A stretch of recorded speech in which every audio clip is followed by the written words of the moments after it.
बहुत बहुत स्वागत है आप सभी का एक बार फिर से शिक्षक शिक्षा यूट्यूब चैनल पे। और आज का यह खास वीडियो उन अभ्यर्थियों के लिए है जिनका डीएलएड कंप्लीट हो गया है। 2021-23 सत्र में जितने भी डीएलएड अभ्यर्थी थे आप सभी का डीएलएड कंप्लीट हो चुका है। फाइनल रिजल्ट आप लोगों का आ चुका है। सबसे पहले तो आप सभी को बहुत बहुत बधाई। और आज के इस वीडियो में हम चर्चा करेंगे कि आगे आपकी प्लानिंग क्या होनी चाहिए। तो इस वीडियो को हम दो सेगमेंट में बांट रहे हैं। सबसे पहला सेगमेंट होगा कि डीएलएड कंप्लीट होने के बाद कॉलेज से आपको क्या क्या मिलना है, ठीक है, आपको किन किन चीज़ों का ध्यान रखना है कि इन सारी चीज़ों को आपको कॉलेज से जाकर के ले लेना है। इसके बाद का सेगमेंट हमारा होगा कि डीएलएड कंप्लीट होने के बाद अब आगे का करियर हम कैसे अपना ग्रूम करें। तो दोनों ही पॉइंट्स के ऊपर चर्चा करेंगे, इसलिए पूरे वीडियो को अच्छे से वॉच कीजिएगा। चलिए शुरू करते हैं। सबसे पहला जो आपको डीएलएड कंप्लीट होने के बाद कॉलेज देती है वो है कॉशन मनी। कॉशन मनी क्या है? इसको सिक्योरिटी मनी भी कहते हैं। जब आपने एडमिशन करवाया था अपना, तो एडमिशन के समय आपसे जो फ़ी ली गई थी, तो उस रिसिप्ट में आपके एक कॉलम होगा कॉशन मनी का। कॉशन मनी के रूप में आप जितने वहाँ पर अमाउंट दर्ज होगा, जितना अमाउंट आपका दर्ज होगा उतना ही अमाउंट वापस आपको मिलेगा। तो दो कैटेगरी होती है, सामान्य पिछड़ा वर्ग, अति पिछड़ा वर्ग और EWS। इन अभ्यर्थियों को 3,000 रुपये कॉशन मनी जमा लिया जाता है, तो 3,000 रुपये इनके वापस हो जाते हैं। इसके बाद SC ST और दिव्यांग, इनसे 2,000 रुपये कॉशन मनी के तौर पर लिया जाता है, तो इनको 2,000 रुपये वापस किए जाते हैं। तो ये हो गई सबसे पहली बात कॉशन मनी की। और कॉशन मनी लेने के लिए आप लोगों को अपना फ़ी रिसिप्ट जा कर के कॉलेज में जमा करना होता है, ठीक है। उसी के आधार पर कॉशन मनी वापस की जाती है। वो सारी प्रक्रिया आपको कॉलेज से जानकारी प्राप्त हो जाएगी कि कैसे कॉशन मनी आपको मिलता है, ठीक है। दूसरा है CLC, यानी कि महाविद्यालय परित्याग प्रमाण पत्र, जो आपको जिस डाइट में या जिस बाइट में आपने एडमिशन लिया था वहाँ से आपको CLC मिलेगा, क्योंकि आपने यह रेगुलर कोर्स किया था, फेस टू फेस मोड में किया था, तो यहाँ से आपको CLC मिलेगा। और इस CLC के आधार पर आप आगे अगर किसी रेगुलर कोर्स में एडमिशन करवाते हैं तो वहाँ आपको यह CLC देना होगा, ठीक है। जैसे कि यदि आप रेगुलर मोड में आप यदि ग्रेजुएशन में एडमिशन करवा लेते हैं तो वहाँ पे आपको यह CLC देना होगा, ठीक है। तीसरा है आपका मार्कशीट। आपने एडमिशन लिया, कोर्स कंप्लीट किया, फाइनल रिजल्ट आ गया, अब आपको उसका मार्कशीट मिलेगा। आपके मार्कशीट में दोनों ईयर का मेंशन रहेगा कि कितने कितने मार्क्स किस किस विषय में आए हैं। और इसके बाद आपका सबसे इम्पोर्टेंट है सर्टिफिकेट। तो सर्टिफिकेट आपको कुछ समय के बाद मिलेगा, तुरंत नहीं मिल जाता है। सर्टिफिकेट आने में 6-7 महीने लग जाते हैं, तो उसके लिए आपको कॉलेज से संपर्क करना होगा। और वैसे भी समाचार पत्र में इसकी सूचना दे दी जाती है। जब भी सर्टिफिकेट भेजा जाता है तो उसकी सूचना प्रकाशित की जाती है, तो वहाँ से आपको पता चल जाएगा। वैसे भी आप कॉलेज से संपर्क में रहेंगे तो वहाँ से जानकारी आपको मिल जाएगी। तो इतनी चीज़ें आपको कॉलेज से मिलेंगी डीएलएड आपका कंप्लीट होने के बाद। अब हम आगे चर्चा करेंगे कि डीएलएड कंप्लीट हो गया हमारा, अब हम आगे क्या करें, ठीक है। आगे हम क्या प्लान करें ताकि हम जल्दी से जल्दी सेटल हो जाए कहीं भी। तो यहाँ पर सबसे पहली बात है शिक्षक भर्ती परीक्षा की तैयारी करनी है।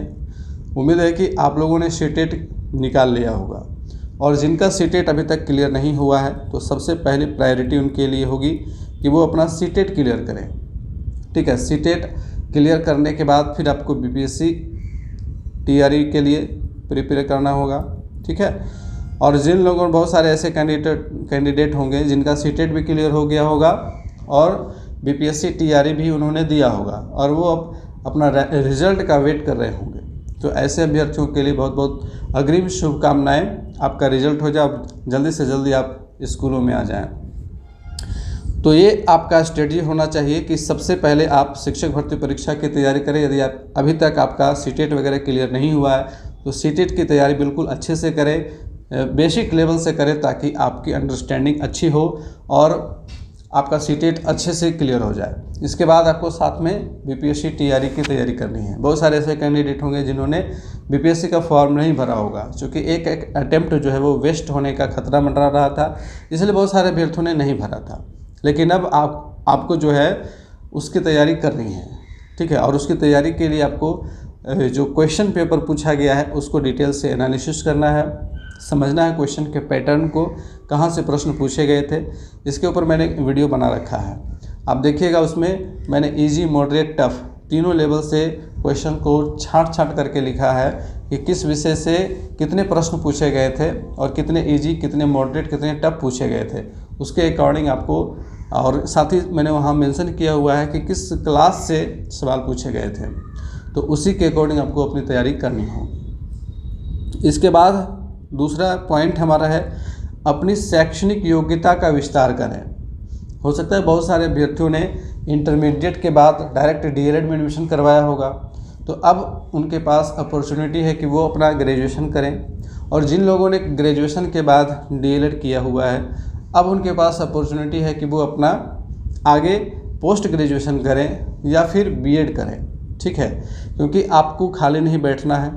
टाइम, क्योंकि देखिए टाइम जैसे जैसे गुजर रहा है, अगर आपके पास डिग्री होती जाएगी तो आने वाले टाइम पे आप ज़्यादा आपके पास ऑप्शंस होंगे। ठीक है, करियर के आपके ज़्यादा ऑप्शंस होंगे, तो उसके लिए आपको ये ज़रूरी है कि आप अपनी योग्यता का विस्तार करते रहें, खाली मत बैठें। ठीक है, तो आपके पास ऑप्शन है ग्रेजुएशन करने का, पोस्ट ग्रेजुएशन करने का, डिप्लोमा या सर्टिफिकेट कोर्सेज करने का। ठीक है, जो ओपन यूनिवर्सिटीज़ के द्वारा चलाई जाती हैं डिप्लोमा और सर्टिफिकेट कोर्सेज, इनका भी आप कंप्लीशन कर सकते हैं। इसके साथ साथ अगर आपने ग्रेजुएशन किया हुआ है, ठीक है, ग्रेजुएशन आपका अगर कंप्लीट है प्लस आपने डीएलएड किया है, तो अब आपके पास ऑप्शन है कि आप बीएड कीजिए। ठीक है, आपके पास ऑप्शन है कि आप बीएड कीजिए। बीएड का एंट्रेंस एग्जामिनेशन आने वाला है, तो आप उसके लिए प्रिपेयर कीजिए और बीएड का एंट्रेंस दीजिए और फिर बीएड में एडमिशन लीजिए।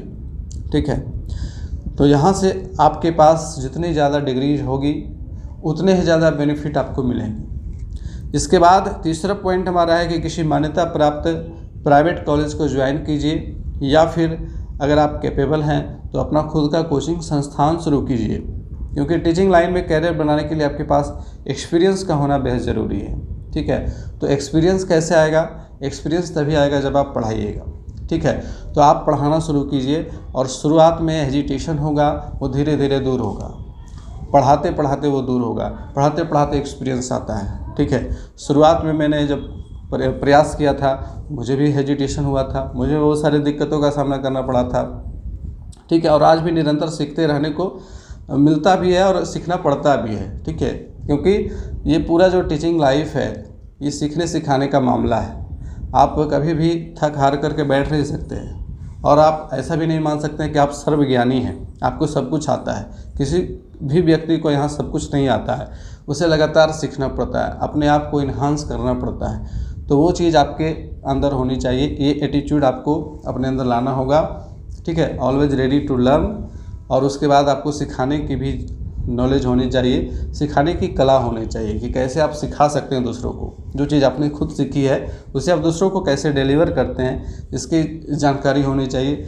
इसके कह सकते हैं कि यह एक कला है, टीचिंग इज एन आर्ट। तो यह एक कला है, तो कला कैसे आएगा? जब आप इसकी प्रैक्टिस करेंगे। तो इसके लिए आपको प्रैक्टिस करना होगा, और प्रैक्टिस करने के लिए आपको कुछ स्टेप्स लेने पड़ेंगे। ठीक है, तो आखिर में हम एक गोल्डन स्टेटमेंट के साथ इस वीडियो को समाप्त करेंगे, और यह गोल्डन स्टेटमेंट जो है वो आप याद रखिएगा और अपने अंदर उतारने का प्रयास कीजिएगा। कहता है कि positive mindset and self motivation. Positive mindset होना चाहिए और सेल्फ मोटिवेशन होना चाहिए। अगर आप आगे बढ़ना चाहते हैं तो सेल्फ मोटिवेटेड होना बहुत ज़रूरी है। ठीक है, तो ये दोनों जो हैं ये आपके सफलता के की फीचर्स हैं। ठीक है, are the key points to achieve your goal. आपके लक्ष्य प्राप्त करने के साधन हैं ये दो चीज़ें, पॉजिटिव माइंडसेट एंड आपका सेल्फ मोटिवेशन।